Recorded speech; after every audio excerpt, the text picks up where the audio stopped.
Bonjour chers amis, bonjour chers frères. Je suis Julien Dali de Domené. C'est encore pour moi un grand plaisir d'être avec vous et de parler de certains sujets au plan national. Aujourd'hui, nous allons parler du dialogue politique. Parce qu'il faut dire, le dialogue politique, il est très important dans le sens où nous estimons que le dialogue politique nous conduirait à la paix. Le dialogue politique, le 4 mars 2022, nous étions à la cinquième phase du dialogue politique. Donc, il y a eu le rapport final. Nous étions, si on dit cinquième phase, ça veut dire qu'il y avait une première, une deuxième, une troisième, une quatrième et une cinquième. Un peu comme si on disait, un peu comme on irait à Accra 1, Accra 2, Mako 6, Kléber et autres. Notre inquiétude est laquelle? Est-ce que de la cinquième phase, nous irons encore à une sixième?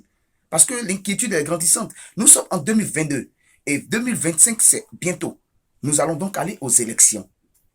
Nous aurions souhaité donc que cette cinquième phase soit la dernière et que nous allions à des conclusions directes, des conclusions franches qui pourraient permettre à tous les partis politiques d'être concernés par le processus électoral de 2025.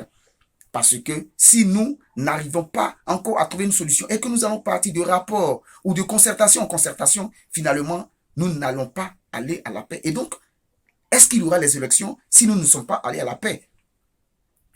Ce dialogue politique, il est à saluer, dans le sens où il va dans l'esprit du père fondateur, Félix Houphouët-Boigny, qui nous a toujours enseigné, conseillé le dialogue. Il a dit le 29, 30 et le 1er octobre 1980 au 7e congrès du PDC-RDA que pour tous les différends qui opposent les peuples et les nations, nous suggérons toujours le recours au dialogue. Nous ne cesserons jamais de le répéter que le dialogue est l'arme des hommes forts. Je pense que tout a été clair, tout a été bien dit. Le dialogue, c'est l'arme des hommes forts. Pour que nous puissions partir à la paix, il faut toujours le recours au dialogue. Mais si nous devons aller au dialogue, il faut que tout le monde s'y sente d'ailleurs. Le moment n'est pas de faire le procès de quelqu'un parce que aucun parti politique, autant aucune religion, aucun prophète ne fait l'unanimité. Ce qui est important pour la Côte d'Ivoire, c'est la paix. Ce qui est important pour la Côte d'Ivoire, c'est tous les enfants de la Côte d'Ivoire unis autour d'un même et unique objectif, le devenir, le développement de la Côte d'Ivoire.